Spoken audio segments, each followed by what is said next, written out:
Hello students, myself Shipra Tyagi from Suraj School Rewadi, PGT Biology. Students, today I am going to discuss the third chapter of class 9th, that is diversity in living organism. It is my 6th lecture on this chapter. बेटा इससे पहले हमने diversity in plants completely पढ़ लिया है. Diversity in animals means animal kingdom से आज हम स्टार्ट करेंगे. ओके तो एनिमल किंगडम मीन्स हमने अभी तक क्या पढ़ा है कि प्लांट्स के अंदर कितने टाइप की डिफरेंट वैरायटी अर्थ पे मिलती हैं. तो उन सारी टाइप्स को हमने अलग अलग जगह पे क्लासीफाई करके पढ़ लिया है. देन अब हम कुछ नॉलेज एनिमल्स की लेंगे. तो स्टार्ट करते हैं आज हम एनिमल्स की क्लासिफिकेशन. एनिमल्स की क्लासिफिकेशन को हम एनिमल किंगडम बोलते हैं.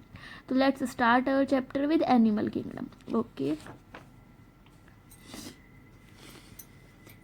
एनिमल किंगडम एनिमलिया जो होता है उसकी मेन कैरेक्टरिस्टिक्स क्या क्या हो सकती हैं. जो हम एनिमल्स की कैरेक्टरिस्टिक्स होती हैं like they are multicellular, free moving, heterotrophic, ये सब आपको कैरेक्टरिस्टिक्स पता है.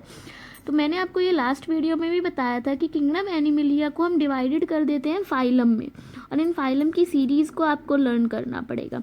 कैसे लर्न करोगे? Phylum Porifera, phylum Coelenterata, phylum Platyhelminthes, phylum Aschelminthes, phylum Annelida, Arthropoda, mollusc, Echinodermata, Chordata. Okay तो आपको ये सीरीज़ लर्न करनी है. अब बेटा इनको मैंने 9 फाइलम में क्यों डिवाइड कर दिया, 10 में क्यों नहीं किया, 11 में क्यों नहीं किया, या फिर 2 या 3 में क्यों नहीं किया. जैसे कि हमने प्लांट्स को 5 में किया था, तो एनिमल्स को भी सिर्फ 5 ही क्यों नहीं रहने दिया, ज़्यादा क्यों एक्सटेंड किया. तो हमने कुछ करेक्टरिस्टिक्स देख के हमने ये क्लासिफिकेशन करी है. तो ये जो किंगडम एनिमलिया है ये डिवाइडेड होता है सेवरल फाइलम में on the basis of some criteria. कुछ क्राइटेरिया को देख के हमने ये क्लासिफिकेशन करी है. तो हम आज ये क्राइटेरिया समझ लेते हैं ये क्या क्या है. First of all body organisation. देखिए बॉडी ऑर्गेनाइजेशन क्या होता है कि कोई भी एक एनिमल सेलुलर लेवल है या टिश्यू लेवल है, मतलब उस एनिमल्स के अंदर सेल है या फिर टिश्यू है. अब देखिए जैसे अमीबा है, अमीबा के अंदर ओनली सेल होती हैं तो अमीबा सेलुलर लेवल में आता है. कुछ एनिमल्स ऐसे होते हैं जिनके अंदर ओनली टिश्यू होते हैं तो वो टिश्यू लेवल में आते हैं. कुछ एनिमल्स ऐसे होते हैं जिनके अंदर टिश्यू भी एक साथ मिलके क्या बना लेते हैं, organs and then organ system. तो कुछ एनिमल्स के अंदर ऑर्गन्स होते हैं. तो बॉडी ऑर्गेनाइजेशन के बेस पे 3 कैटेगरी के एनिमल्स हो गए. तो बॉडी ऑर्गेनाइजेशन क्या होता है कि एनिमल्स की जो बॉडी होती है, एनिमल्स की बॉडी में be cellular level, tissue level and organ system level, 3 type से हो सकती है. दूसरा आता है बॉडी सिमेट्री. बॉडी सिमेट्री का क्या मतलब होता है कि कोई भी एक एनिमल्स उसकी बॉडी को आप कट करो, अगर उसकी बॉडी इक्वल पार्ट में कट हो रही है तो वो चीज़ सिमेट्री कहलाती है. Okay the process of cutting body into 2 equal part. किसी भी ऑर्गेनिज्म की बॉडी को 2 इक्वल पार्ट्स में जब आप कट करते हो तो वो बॉडी सिमेट्री कहलाता है. अब देखिए जो बॉडी सिमेट्री है ये 2 टाइप्स की हो सकती है, रेडियल एंड बाइलेटरल. इसको ध्यान से समझना क्या होता है ये. रेडियल बॉडी सिमेट्री क्या होगी, if body is cut into equal half. अगर बॉडी जो है वो कट हो रही है इक्वल हाफ में, if body is cut into equal half when is a cut is passed from center. जब कोई भी कट सेंटर से पास होता है और सेंटर से पास होने की वजह से बॉडी इक्वल में डिवाइड हो जाए, रेडियल है. बाइलेटरल, आप बॉडी को लेंथ वाइज कट करो और लेंथ वाइज कट होने के बाद बॉडी इक्वल पार्ट में डिवाइड हो जाए, बाइलेटरल है. दोबारा समझो इस चीज़ को. बॉडी सिमेट्री क्या होता है, किसी भी ऑर्गेनिज्म की बॉडी को कट करना और कट करने के बाद वो 2 इक्वल पार्ट बना ले, उसको बॉडी सिमेट्री कहेंगे. बॉडी सिमेट्री 2 टाइप की है, रेडियल बाइलेटरल. रेडियल समझेंगे हम पहले. ओके सपोज ये एक ऑर्गेनिज्म है, आपने स्टारफिश देखी है, सपोज ये एक ऑर्गेनिज्म है लाइक स्टारफिश है. ठीक है, स्टारफिश लाइक एक ऑर्गेनिज्म है, ये इसका सेंटर पॉइंट है. आप इस वाले ऑर्गेनिज्म को ऐसे कट कर लो, ऐसे कट कर लो, ऐसे कट कर लो, या ऐसे, मतलब कहीं से भी आप कट कर लो. मैं सिर्फ इतना कहूँगी कि आपका कट इसके सेंटर से पास होना चाहिए, आपका किया हुआ कट इसके सेंटर से पास होना चाहिए. तो इसके सेंटर से जब पास होगा तो इसकी बॉडी इक्वल पार्ट में डिवाइड होगी।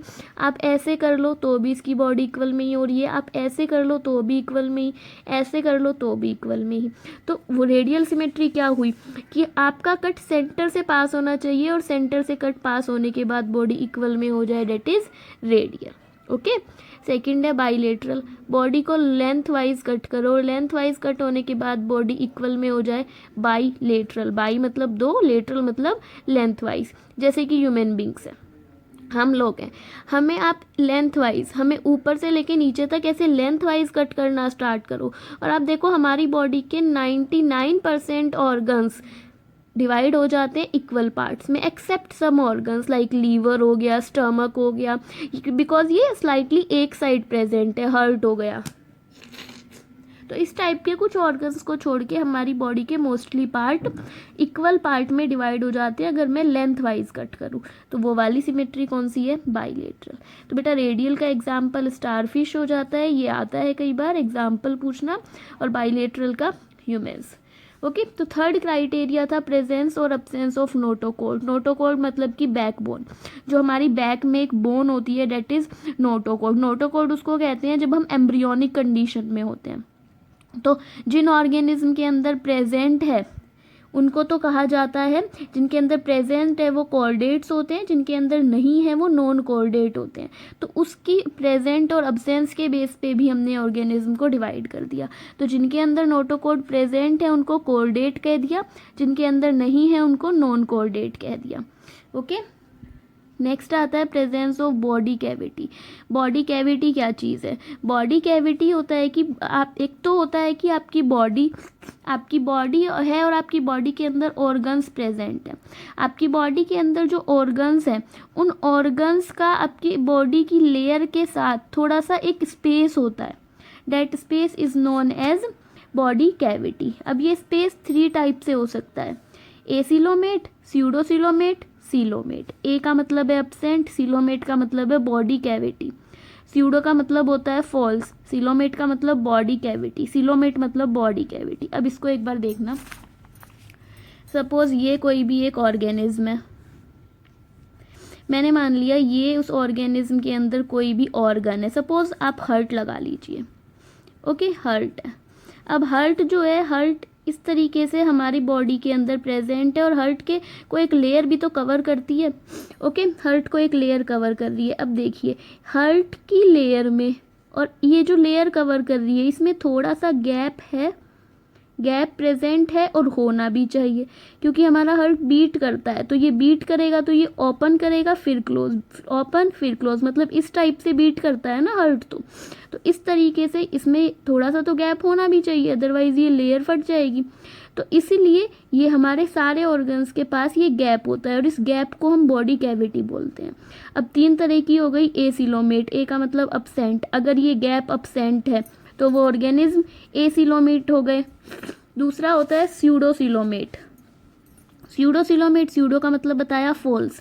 देखिए बेटा यहाँ पे सपोज मान लो ये जो गैप है ना, ये होना तो चाहिए था 1 सेंटीमीटर का, लेकिन ये है 0.5 सेंटीमीटर का, मतलब गैप तो प्रेजेंट है लेकिन जितना रिक्वायरमेंट है उतना नहीं है, तो मतलब फॉल्स है। मतलब प्रेजेंट है लेकिन जितना चाहिए उतना नहीं है, तो जो है उसका भी कोई फ़ायदा नहीं है, गलत ही है वो भी एक टाइप से।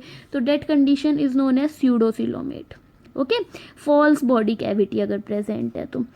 तीसरा आता है सीलोमेट, सीलोमेट मतलब कि कंप्लीटली बॉडी कैविटी अगर प्रेजेंट है, जितनी होनी चाहिए उस कंडीशन को हम कहेंगे सीलोमेट।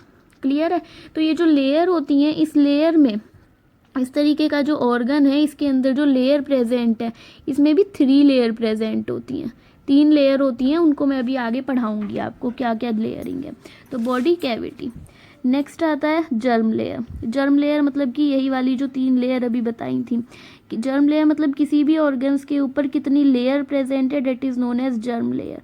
ये 2 टाइप की कंडीशंस हो सकती हैं, first is known as diploblastic, second one is known as triploblastic. Diplo, di का मतलब है 2, प्लास्टिक का मतलब है लेयर। ट्री का मतलब है 3, प्लास्टिक का मतलब है लेयर। तो अगर 2 लेयर प्रेजेंट हैं तो डिप्लोब्लास्टिक, 3 लेयर प्रेजेंट है तो ट्रिप्लोब्लास्टिक। हमारे ह्यूमन बींग्स के अंदर सारे के सारे ऑर्गन ट्रिप्लोब्लास्टिक होते हैं। डिप्लोब्लास्टिक 2 जर्म लेयर प्रेजेंट होती हैं, कौन कौन सी? एक्टोडर्म और एंडोडर्म, बाहर वाली और सबसे अंदर वाली। ट्रिप्लोब्लास्टिक में 3 होती हैं, ecto, meso and endoderm. Last characteristics आती है formation of mouth and anus. Formation of mouth and anus कौन से ऑर्गन्स की फॉर्मेशन पहले हुई थी? अगर mouth develop first during development of embryo, अगर एम्ब्रियो डेवलपमेंट के टाइम पे माउथ फर्स्ट डेवलप होता है तो उस कंडीशन को बोलेंगे प्रोटोस्टोमिक। अगर एनस फर्स्ट डेवलप होता है that condition is known as deuterostomic. तो बस ये सिर्फ टर्म है, अगर एनस फर्स्ट डेवलप होता है तो ड्यूट्रोस्टोमिक, माउथ फर्स्ट डेवलप होता है तो प्रोटोस्टोमिक।